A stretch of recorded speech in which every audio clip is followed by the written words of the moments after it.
Tahsin is 46 years old.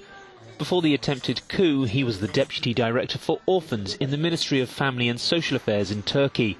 Erdogan dismissed him as a Gulenist. His house, car, bank accounts and passport were confiscated.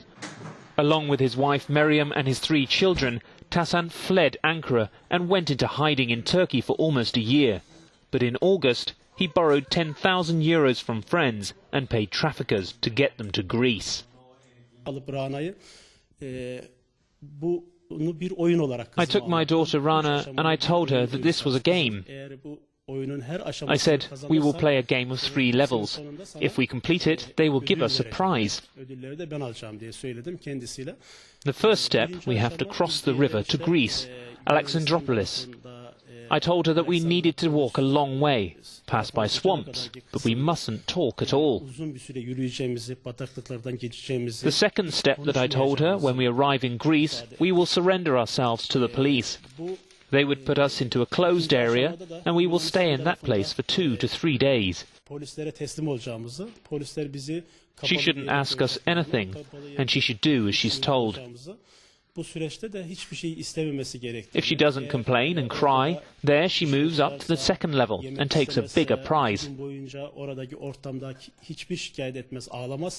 The third step, when we are free again, we will go to Athens.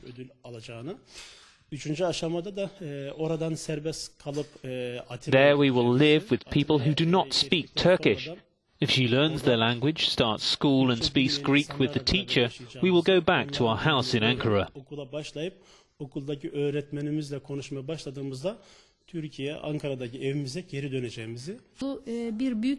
Most adults aren't able to walk to the crossing, but because she was thinking it was a competition and there was a big prize in the end,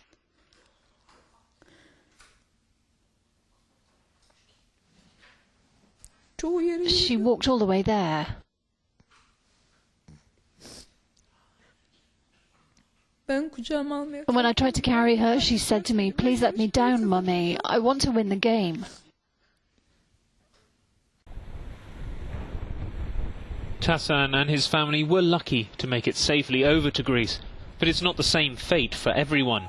He spoke of his childhood friend Hussein Madden, who had contacted human traffickers in an effort to cross to Lesvos.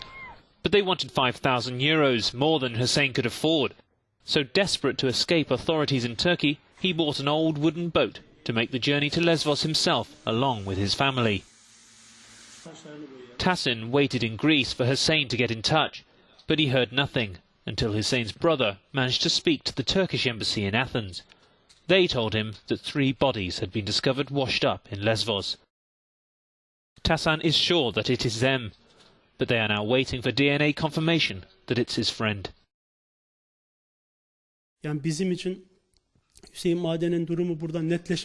We could not say to Hussein Madden's father and mother that those bodies belong to their son and grandchildren. They still have hope, while we wait for the results for the DNA tests. It was an incredible risk towards an uncertain future, but Tahsin's 2 brothers are already in prison, condemned as Gulenists. So for him and his family, fleeing was the only option. It's estimated that 300 families of government-accused Turkish nationals have made the dangerous trip to Greece. They fear for their loved ones back home. Most of them have applied for asylum, but sometimes they have to wait for 3 years to get an answer. Από την Αθήνα, για το euronews, Michalis Arabatzoglou.